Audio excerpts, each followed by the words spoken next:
But this is why the battle between Magnus and Hikaru is so epic. Because Hikaru is about to conjure up some absolutely wicked nonsense. Magnus gives up the bishop for the knight, so the knight cannot create any counterplay. Looks like he's just moments away from breaking through the position. But he makes one inaccuracy. And with just enough time, Hikaru lashes out on the opposite side of the board. You can imagine a future where the queen and the pawn give a mate, but the queen would have to see through two different pawns. It does not have X-ray vision to that extent. Magnus plays h4. Hikaru now, this is the only thing he's going to do. He's going to try to conjure up something on this side of the board. Magnus is better, but he has to organize his pieces in some way. And after takes and takes, the queen is coming into g4. Before the queen even comes in, Hikaru plays g5, using the only remaining resources that he has to shred open the white position. White has 2 minutes 39 seconds. Hikaru has 1:55. h5, g5 is absolutely insane. To play like this, just nuts, completely nuts.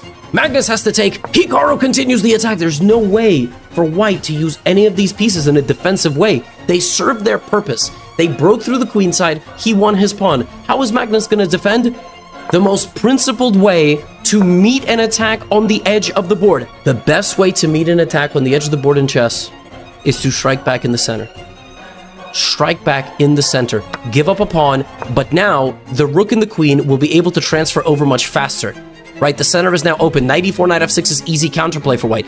Hikaru rushes in with queen g4. The computer is evaluating the position as equal. It was just +2.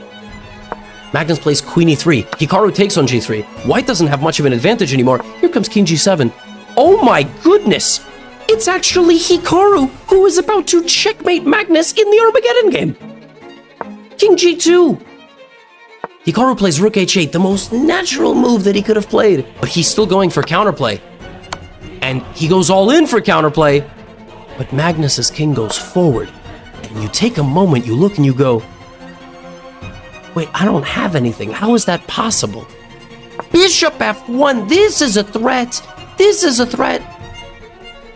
But he just goes here.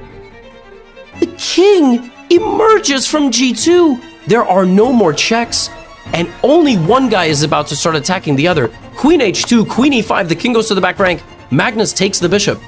Why did Hikaru have to give the bishop away? He doesn't have another easy move.